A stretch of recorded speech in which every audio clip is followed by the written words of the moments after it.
صلی اللہ علیہ وسلم کے وصال ظاہری کے ایام قریب آئے تو حضور نے سرخ پٹی باندھی، تیز بخار ہے نبی کریم کو، دو صحابہ سہارا دے کے مسجد میں لائے، نبی پاک علیہ السلام کو بظاہر سہارا دے کے لایا گیا۔ کریم رسول نے لوگوں کو جمع کیا، حضور آج کیا ہونے والا ہے، آج کیا کہا جائے گا، آج کس لیے میٹنگ بلائی ہے؟ نبی کریم کے کل صحابہ جب مسجد میں جمع ہوئے تو کھچا کھچ مسجد بھری ہے۔ وصال ظاہری سے چند یوم پہلے کی بات، نبی پاک نے فرمایا آج تمہیں کوئی جہاد کی ترغیب نہیں دینی، آج کوئی نیا پیغام نہیں دینا، آج تمہیں بتانا ہے کہ رب نے اپنے بندے کو اختیار دیا ہے، چاہے تو دنیا میں رہے چاہے تو اس کی بارگاہ میں حاضر ہو جائے۔ اس عبد نے بارگاہ ربوبیت کی طرف لوٹنے کا ارادہ کر لیا ہے۔ حضرت صدیق اکبر رونے لگے تو صحابہ نے کہا تمہیں کیا ہوا؟ کہنے لگے سمجھ نہیں رہے، کسی کی بات نہیں کر رہے، نبی پاک تو اپنی بات فرما رہے ہیں، اس نے جانے کا ارادہ کر لیا۔ سنیے میرے بھائی، محبوب پاک نے فرمایا بھائی کسی شخص کو میری طرف سے کوئی تکلیف پہنچی ہو تو بدلہ لے سکتا ہے، بدلہ لے سکتا ہے، کسی کو تکلیف پہنچی ہو۔ صحابہ پھوٹ کے رونے لگے، محبوبہ کرم ہی کرم ہوا ہے، رحمت ہی رحمت آئی، آپ کے بارے میں گمان کرنے والا بھی دائرہ ایمان سے نکل جائے گا۔ حضور آپ کیا فرما رہے ہیں؟ فرمایا نہیں بھائی اٹھو۔ پیچھے سے جناب عکاشہ بن محصن اٹھے، ہاتھ کانپتے ہیں آگے بڑھے، کہنے لگے یا رسول اللہ ایک جنگ کے موقع پر آپ نے درہ مارا تھا، ننگی پیٹھ پر صفیں سیدھی کراتے، بات دل میں رہ گئی ہے، میں نے بدلہ لینا ہے۔ نبی کریم نے فرمایا بلال دوڑ کے جاؤ، فاطمہ کے گھر درہ پڑا ہے، درہ لاؤ۔ سیدنا بلال حبشی کہتے میں گیا، دستک دی سیدہ طیبہ طاہرہ، حضرت فاطمہ فرمانے لگی بلال کیسے آئے ہو؟ اماں جی وہ درہ چاہیے تھا۔ سیدہ کو تشویش ہوئی، کہنے لگے بلال نہ تو جنگ پہ جانا ہے، نہ جہاد ہے، نہ کوئی ایسا موقع ہے، حضور کی تو طبیعت مبارک بظاہر بڑی علیل ہے، درہ کیا کریں گے؟ حضرت بلال عرض کرنے لگے اماں جی ایک صحابی بدلہ لینے لگے ہیں، صاحب طبقات نے جملے لکھے ہیں، کہتے ہیں بی بی صاحبہ نے درہ بھی دیا اور امام حسن حسین کو بھی باہر نکالا۔ فرمانے لگی عکاشہ سے کہنا 100 درے مارے، ان دو شہزادوں کے جسم پر نبی پاک کے قریب نہ جائے، میں نے 2 بچے پیدا ہی اپنے محبوب پر قربان کرنے کے لیے کیے، ان کو لے جائے۔ حضرت بلال کہتے میں 2 شہزادے لے کے آیا، اور جب دروازے میں میں لے کے پہنچا تو نبی پاک نے دیکھا تو آنکھوں میں آنسو آ گئے، فرمایا ان کو بٹھا دو، مجھے پتا ہے فاطمہ نے کیا کہہ کے بھیجا ہے۔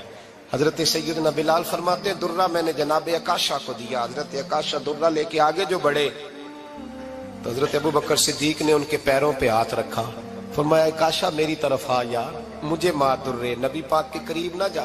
مصطفیٰ کریم نے فرمایا ابو بکر تو ہٹ جا، اسے آنے دے۔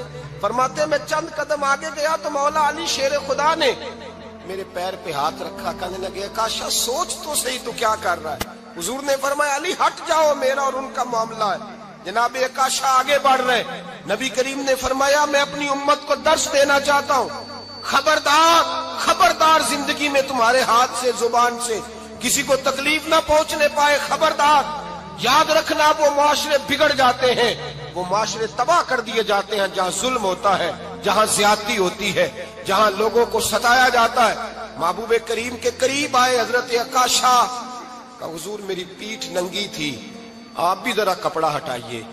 نبی کریم نے پیٹھ سے کپڑا ہٹایا، جناب عکاشہ نے درہ جو اٹھایا تو صحابہ کی چیخیں نکلی، حضرت عکاشہ نے درہ دور پھینکا، حضور کے بطن اطہر سے لپٹ گئے، چومنے لگے، کہنے لگے حضور وہ تو صفیں سیدھی کراتے لگ گیا تھا، آپ نے کہاں مارا تھا؟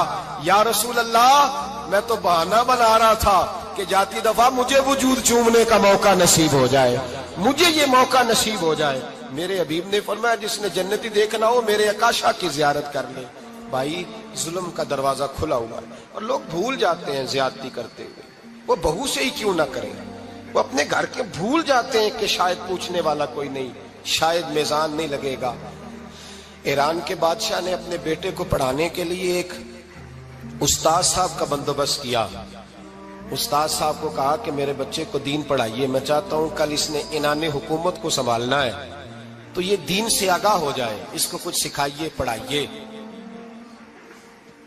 بہت نیک بزرگ بڑے درویش عالم پڑھانے لگے، اسباق مکمل ہو گئے، دین کے اسباق قرآن مجید پڑھایا، احادیث طیبہ کا درس دیا، اصول فقہ سے روشناس کرایا، جب بچے نے مکمل تعلیم حاصل کر لی اور آمین ہو گئی، دستار ہو گئی، فارغ ہو گئے، تو پھر ایک دن استاد صاحب نے کہا بیٹے کل تم نے ضرور آنا ہے، کچھ بات کرنی ہے۔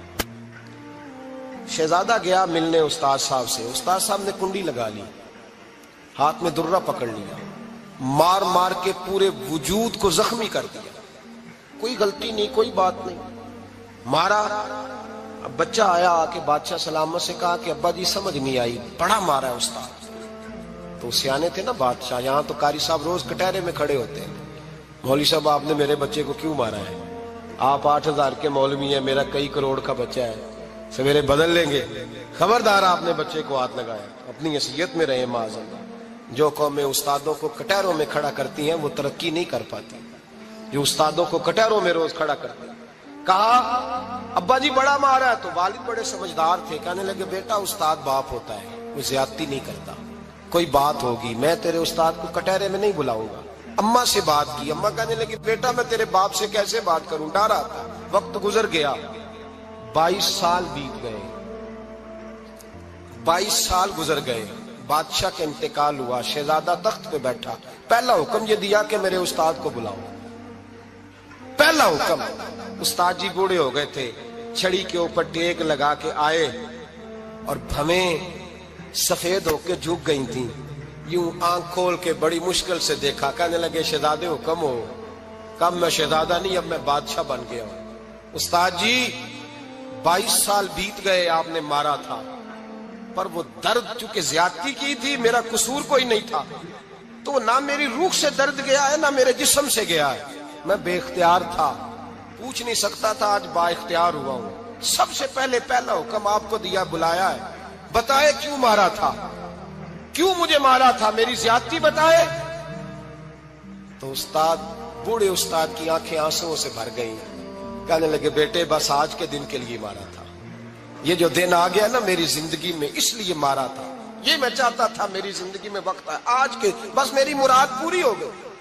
کہا صاحب کس لیے، مجھے بھی سمجھائے۔ آپ فرمانے لگے کتنی دیر ہو گئی تجھے مار کھائے ہوئے، کتنا زمانہ بیت گیا؟ کہنے لگا 22 سال۔ فرمایا زخم بھولے تو نہیں، درد ختم تو نہیں ہوئی، تمہیں بات 1 منٹ کے لیے بھی تمہارے حافظے سے محو تو نہیں ہوئی؟ کہا استاد جی روز رات کو یاد آتی، روز خیال آتا تھا۔ استاد کہنے لگے بھائی تو بے اختیار تھا، پوچھ نہیں سکا، 22 سال تجھے یاد رہا، مجھے پتا تھا تو ایک دن حکمران بنے گا، میں نے تجھے اس لیے مارا تھا کہ بیٹے یاد رکھنا، کسی پہ ظلم نہ کرنا، اگر تجھے 22 سال تک یاد رہا ہے تو جس پر تو ظلم کرے گا اسے بھی قیامت تک یاد رہے گا، اور یہ یاد رکھنا تو آج با اختیار ہوا تو تو نے مجھے بلا لیا ہے، قیامت کے دن غریب با اختیار ہو جائیں گے، مظلوم با اختیار ہو جائیں گے، وہ با اختیار ہوں گے، للہ الواحد القہار، رب کریم کی بارگاہ کے اندر ان کا اختیار ہوگا، اکیلے اللہ کی حکمرانی ہوگی، پھر وہ بلائیں گے، بڑے بڑے کج کلا دنیا میں جن کی پگڑیاں اونچی تھی وہ سر جھکائے کھڑے ہوں گے، دنیا میں جو ڈکٹیٹر بنتے تھے ان کی پشتیں لال ہوں گی، ان کو غدار لکھا جائے گا، قیامت تک نہیں بھولے گا۔ ظلم کرنا تو سوچ سمجھ کے کرنا، اتنا کرنا جتنا تم سہ سکتے ہو، اتنی زیادتی کرنا جتنی قیامت میں تم برداشت کر سکتے ہو۔ میرے نبی کریم صلی اللہ علیہ وسلم نے فرمایا ظلم سے بچو، یہ قیامت کے اندھیروں میں سے ایک اندھیرا ہوگا، زندگی میں زیادتی نہ کریں، اگر تھوڑی دیر کے لیے کوئی چیز برداشت کر جائیں گے تو وہ فائدہ دے جائے گی، کچھ دیر کے لیے اگر سہ جائیں گے تو نفع مل جائے گا، سہنے کی کوشش کریں لیکن زیادتی نہ کریں، نظر کو، سوچ کو، ذہن کو پاک رکھیں، اور میرے بھائی زندگی پوری ظلم سے بچیں، زیادتی سے بچیں۔ امیر المومنین حضرت جناب سیدنا عمر فاروق رضی اللہ تعالیٰ عنہ رات گھر میں تھے تو رونے لگے، بڑی دیر تک روتے رہے، والدہ اٹھی تو صاحبزادے سے کہنے لگی پتہ کرو تمہارے باپ کو کیا مسئلہ ہے۔ شہزادے آئے، کہنے لگے امیر المومنین والد گرامی کیا ہوا؟ تو حضرت عمر فاروق کہنے لگے بیٹا اپنی اماں کو بلاؤ۔ والدہ آ گئیں، کیا بات ہے، کچھ طبیعت خراب ہے تو حکیم کا بندوبست کیا جائے۔ تو حضرت عمر کہنے لگے کچھ بھی نہیں، آج مسجد سے نکلا ہوں تو نبی پاک کے صحابہ میری تعریفیں کر رہے تھے۔ یہ حضرت فاروق اعظم کے وصال کے قریب کے دن ہے، تعریفیں تو حضرت یہ رونے کی بات ہے کہ خوش ہونے کی؟ آپ فرمانے لگے نہیں، سوچتا ہوں باہر تو میں اچھا رہا ہوں، پتہ نہیں گھر میں ہی کوئی زیادتی نہ ہو گئی ہو، پتہ نہیں تمہارے ساتھ بھی میرے معاملات ٹھیک تھے کہ نہیں، صحابہ تو تعریف کرتے ہیں، رو رہا ہوں تمہاری وجہ سے نہ الجھ جاؤں، بیوی ہی نہ کہے میرا حق ہی ادا نہیں کیا۔ یہ لفظ کہتے کہتے پہاڑ ہے یہ شخص، کیسر و کسرا کانپتے ہیں۔ حضرت عمر رو پڑے، بی بی سے کہنے لگے مجھے اللہ کی رضا کے لیے معاف نہیں کر دیتی؟ میرے اوپر بوجھ تھا امت کا، میں ساری رات مدینے کی گلیوں میں پھرتا تھا، دن سارا مسجد میں گزرتا تھا، میں تجھے وقت نہیں دے پایا، معاف نہیں کر دیتی؟ تو زوجہ کہنے لگی نہیں عمر، میں نے بھی زندگی میں اپنا کوئی سکھ چین نہیں دیکھا، کوئی چاؤ پورا نہیں کیا، میں کیسے معاف کر دوں، میں نہیں معاف کرتی۔ حضرت عمر زمین پہ بیٹھ گئے، رونے لگے، کہنے لگے چل معاف کر دے۔ کہنے لگی ایک وعدہ کرو، قیامت کے دن رب کریم کی بارگاہ میں میری سفارش کرو گے؟ اللہ کی بارگاہ میں عرض کرو گے کہ اللہ اچھی تھی، مجھے کپڑے دھو کے دیتی تھی، روٹی پکا کے دیتی تھی، میری عزت کی محافظ تھی؟ جناب عمر کہنے لگے تیرے ساتھ وعدہ ہے، رب اپنے فضل سے عمر کو جنت دے گا تو عمر تجھے جنت میں ساتھ لے کر کے جائے گا، تیرے ساتھ وعدہ ہے۔ میرے بھائی جن کے دلوں میں احساس تھا کہ ہم سے کوئی زیادتی نہ ہو جائے کسی جگہ، وہ تو یہاں تک معاملہ کرتے تھے، یہاں تک ان کا خیال رہتا تھا۔ عزیزو، ایک تو نظر میں حیا پیدا کریں، والدین کی بہت بڑی ذمہ داری ہے۔ لاکھوں بچے مرضی کی شادیاں کر رہے ہیں، ہزاروں گھر اجڑ رہے ہیں، یہ وہ والا زہر ہے جو ہر گھر میں تیزی سے پھیلتا چلا جا رہا ہے۔ پہلے ہم کہتے تھے کہ بچہ باہر نہ نکلے، اب کہتے ہیں اللہ کہیں موبائل لے کے تنہا نہ بیٹھ جائے، کہیں تنہا نہ بیٹھ جائے، کیا بنے گا اس کا اگر یہ گندگی اور یہ ایسا نشہ ہے جو اجاڑ کے رکھ دے۔ بخاری شریف میں حدیث ہے، قاضی ایاز مالکی رحمۃ اللہ علیہ نے بڑی تفصیل سے لکھی ہے، راوی حضرت انس بن مالک ہیں۔ ایک بندہ بڑی دور سے آیا نبی پاک صلی اللہ علیہ وسلم کی زیارت کے لیے، بڑی دور سے۔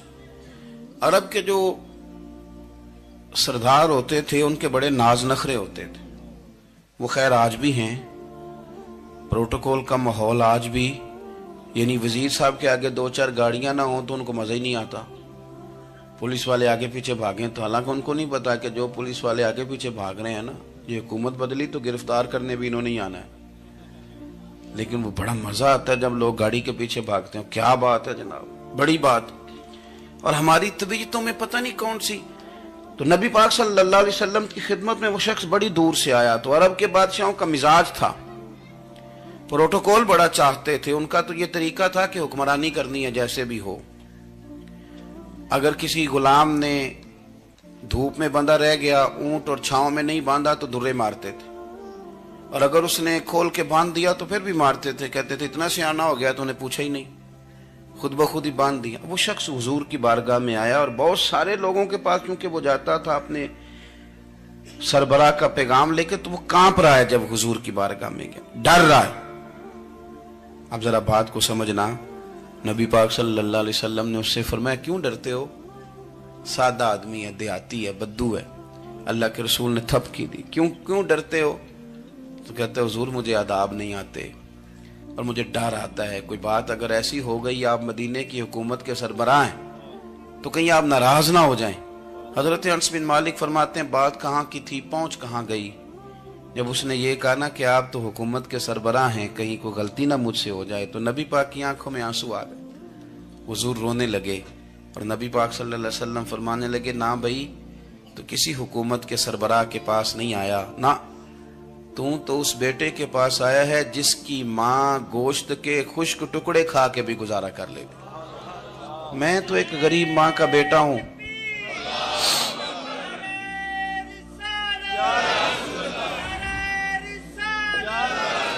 بھائی اگر آپ کا یہ ذوق بن جائے، دیکھو نا آج تو لوگ بھول جاتے ہیں نا، کپڑے بدل لیتے ہیں تو وہ سمجھتے ہیں کہ شاید سارا کچھ ہی بدل گیا، یعنی گاؤں سے آ کر پڑھنے والے بھول ہی گئے ہیں کہ کس کی ماں نے کتنا زیور بیچا تھا۔ لوگ بھول جاتے ہیں چیزوں کو، اپنے ماضی کو یاد رکھیں، آپ لوگوں کے ساتھ پیار کریں، آپ لوگوں کو موقع دیں، آپ تھوڑی سی اور کوشش کریں اس شخص تک جانے کی جو آپ کو مایوس نظر آ رہا ہے، پریشان نظر آ رہا ہے۔ یہ ہمیں میلاد والے محبوب صلی اللہ علیہ وسلم نے درس دیا۔ ایک اور پہلو، حضور سید عالم صلی اللہ علیہ وسلم نے، ہمارے ہاں نا ابھی بھی برادری کی تقسیم ہے، ابھی بھی اور کچھ میں نے ایسے کمزور لوگ بھی دیکھے. یہ اس طرح کی حرکتیں ہارے ہوئے لوگ کرتے ہیں. ہارے ہوئے لوگ جو اپنے آپ کو سمجھتے ہیں کہ میں کوئی بڑا آدمی ہوں. بڑا آدمی تو اپنے اخلاق سے ہوتا ہے, اپنے کردار سے ہوتا ہے, اپنی سخاوت سے ہوتا ہے, لوگوں سے پیار کرنے سے ہوتا ہے. باقی یہ کہ بیٹھ کے کہانی سنانا کہ میں بڑا کچھ کرتا ہوں, تو جو کچھ کرتا ہوتا ہے اسے سنانے کی کوئی ضرورت ہے. ایک اور بہت سارے لوگ آپ تعزیت کرنے جائیں نا والد کے انتقال کے بعد, تو ان بیچاروں کو بتانا پڑتا ہے کہ ابا جی میرے بغیر دوائی نہیں کھاتے تھے. تو میں کہتا ہوں اگر تیرے بغیر نہیں کھاتے تھے پھر بتانے کی ضرورت نہیں, پھر تو سارے گاؤں کو پتا ہوگا کہ تیرے بغیر نہیں کھاتے تھے. اور اگر کوئی دال میں کالا ہے تو پھر تیری وضاحت کوئی بندہ قبول نہیں کرے گا. تو آپ کو بتانا کیوں پڑ رہا ہے, اور آپ بار بار اس بات کا ذکر کیوں کر رہے ہیں کہ ہم بہت بڑے قبیلے کے ہیں؟ صاحب اگر آپ بڑے قبیلے کے ہیں تو پتا ہوگا سارے علاقے کو آپ کتنا لوگوں کا خیال کرتے ہیں, آپ کس قدر محبت کرتے ہیں, آپ کا انداز کریمانہ کس طرح کا. پھر آپ کو بتانے کی کوئی ضرورت نہیں ہوتی, پھر خود بخود خبر ہوتی ہے.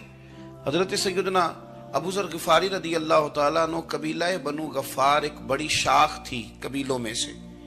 جو لوگ اس زمانے میں مالدار قبیلوں سے تعلق رکھتے تھے ان میں سے ایک بڑا نام تھا. ساری زندگی چودراہٹ کی, لیکن میلاد ایک انقلاب کا نام ہے. میں میلاد منانے والے دوستوں سے گزارش کرتا ہوں کہ آپ ہر سال میلاد منائیں, اور ہر سال میلاد کے بعد آپ تھوڑے بدل بھی جائیں, یعنی تھوڑے سے بدل جائیں. کچھ لوگ کہیں یار یہ داڑھی میں نے نا 12 ربیع الاول والے دن رکھی تھی, یہ میری میلاد والی داڑھی ہے. اور داڑھی رکھیں بھی نبی پاک کی مرضی کی. کس کی مرضی کی؟ نہ ناراض ہو جائے جی میں ٹور چلا بس. کس مرضی کی جی؟ اپنی مرضی کے نہیں. داڑھی کا وزن کو نہیں ہوتا کہ پوری مٹھی رکھیں گے تو آپ کو کوئی دقت ہوگی, کوئی وزن نہیں. پوری رکھیں, جو حضور کا طریقہ مبارکہ ہے جو ہمیں ملتا ہے اس پر آپ توجہ فرمائیں. تو میں جو بات عرض کرنے جا رہا ہوں وہ میلاد انقلاب ہے. حضور سید عالم صلی اللہ علیہ وسلم کی بارگاہ میں آنے سے پہلے لوگ کچھ اور ہوتے تھے, اور یہاں سے ہو کے جاتے تھے تو پھر ان میں تبدیلی آتی تھی. میں سارا دن کرامتیں سناؤں نا کسی کو اپنے پیر صاحب کی اور اپنے گھر میں بھی کہ میرے حضرت بڑے, میرے استاد بڑے, لیکن بیوی کے ساتھ اگر میں ترش لہجے میں بات کروں گا تو وہ کہے گی ایسے سکھاندے نے تینوں پیر صاحب. دوست کہیں گے یہ سکھاتے ہیں آپ. تو آپ کی کہانیاں نہیں چلتی, آپ کا کردار چلتا ہے. حضرت ابو ذر غفاری رضی اللہ تعالیٰ عنہ فرماتے ہیں چونکہ میں چودھری تھا, سیدنا بلال حبشی رضی اللہ تعالیٰ عنہ کے پاس میں بیٹھا تھا. کسی بات میں بات آگے بڑھی اور بڑھتے بڑھتے بات شکرنجی تک چلی گئی. رائے کے اختلاف نے باتوں میں تلخی پیدا کر دی, اور جب تھوڑے لفظ اور تیز ہوئے تو میں نے انہیں کہہ دیا چپ کر, تو ابشن کا بیٹا ہے. کس کے بیٹے تھے حضرت بلال؟ کہتے ہیں جب انہوں نے مجھے کہا تو میرا دل بڑا ٹوٹا, لیکن میں نے ارادہ کیا کہ میں نے حضور کی بارگاہ میں نہیں عرض کرنی. اب ہر بات کی ہم حضور کی بارگاہ میں شکایت کریں. لیکن میں جا کے مسجد میں بیٹھا, اور جب سرکار آئے نا, ارادہ نہیں تھا کہ عرض کروں گا, لیکن حضور کا چہرہ دیکھا تو دکھ میرا خود ہی تازہ ہو گیا. رونے کا بھی تو تب ہی مزہ آتا ہے نا کوئی اپنا ملے تو. فرماتے ہیں کہ میرے آنسو نا بغیر اختیار کے چھلک پڑے, اور میں کھل کے روئے, کھل کے. قربان جاؤں محبوب کے بھی حضور نے پاس نہیں بلایا, بلکہ نبی پاک اٹھ کے خود میرے پاس آئے اور مجھے کندھوں سے پکڑ کے سینے سے لگایا. اور جب میں کھل کے رو لیا تو حضور میرے آنسو پوچھنے لگے. کچھ شعر ایسے ہوتے ہیں جو کسی نے کہے ہوتے ہیں, اور کہنے والا جو ہوتا ہے وہ صاحب حال ہوتا ہے, تو اس میں کچھ خوبصورتی زیادہ ہی ہو جاتی ہے. ایک پنجابی کے شاعر ہمارے گجرات میں گزرے, بزرگ تھے, ان کا ایک شعر ہے, وہ کہتے ہیں ایک واری میری آنکھیاں چوں اونا نے اتھرو پونجے سن. ایک واری میری آنکھیاں چوں اونا نے اتھرو پونجے سن, ہن تے چسکا پہ گیا رونے دا. ایک واری میری آنکھیاں چوں اونا نے اتھرو پونجے سن, ہن تے چسکا پہ گیا رونے دا, تے ہر ویلے آہو زاری دا. تو میں روز رونے لگا ہوں, مزہ ہی بڑا آیا ہے جب سے محبوب نے چپ کرانا شروع کیا. میرے عزیز, اور پھر حضرت بلال حبشی رضی اللہ تعالیٰ عنہ چونکہ حضور کے غلام تھے اور انہیں پتا تھا کہ سرکار میری ناز برداری کرتے ہیں, حضور نے چپ کرایا. فرمایا کیوں روتے ہو؟ تو عرض کرنے لگے یا رسول اللہ صلی اللہ علیہ وسلم, اگر میں ابشن کا بیٹا ہوں تو میری تو غلطی کوئی نہیں نا, یہ تو تقسیم اللہ کی ہے نا. الذی خلقک فسواک فعدلک فی ای صورت ما شاء رکبک. جس طرح وہ چاہتا ہے، جس کو چاہتا ہے اس طرح کی اس کی صورت بنا دیتا ہے۔ تو مجھے ابشن کا بیٹا کہا جاتا ہے، میری غلطی کیا ہے؟ حضرت بلال نے بھی نہیں بتایا کس نے کہا ہے، لیکن نبی پاک صلی اللہ علیہ وسلم نے کیا فرمایا؟ امام یوسف صالحی نے لکھا ہے، ذرا غور کرنا بات پر، تسلیاں لوگ اور رنگ میں بھی دیتے ہیں، پر یہ تسلی بڑی انوکھی ہے۔ حضور فرمانے لگے، بلال اگر تو ابشن کا بیٹا تو پریشان کیوں ہوتا ہے؟ کالے رنگ والی ماں کا بیٹا ہے تو پریشان کیوں ہوتا ہے اگر تیری والدہ کا رنگ کالا ہے تو؟ عرض کی حضور آپ کیا فرمانا چاہتے ہیں؟ تو سرکار فرمانے لگے، میں 2 ماؤں کا بیٹا ہوں، ایک جناب آمنہ جنہوں نے مجھے پیدا کیا، اور ایک حضرت ام ایمن جنہوں نے میری پرورش کی، مجھے بڑا کیا۔ حضور فرمانے لگے، میری ماں آمنہ کا رنگ گورا تھا اور میری ماں ام ایمن کا رنگ کالا ہے۔ تو فرمایا، اگر تجھے کسی نے کالے رنگ والی ماں کا بیٹا کہا تو اسے کہہ دینا مدینے والے محبوب کے بھی تو ایک والدہ کا رنگ کالا ہے، تو کہہ دینا۔ حضرت بلال کہتے ہیں کہ وہ اس طرح کی تسلی تھی، طفل تسلیاں نہیں جس طرح کی ہمیں دی جاتی، وہ اس طرح کی خوبصورت تسلی تھی کہ اس کے بعد میرا دل ایسا ٹھنڈا ہوا، پھر کسی کا تانا نہیں رہا، پھر کسی کی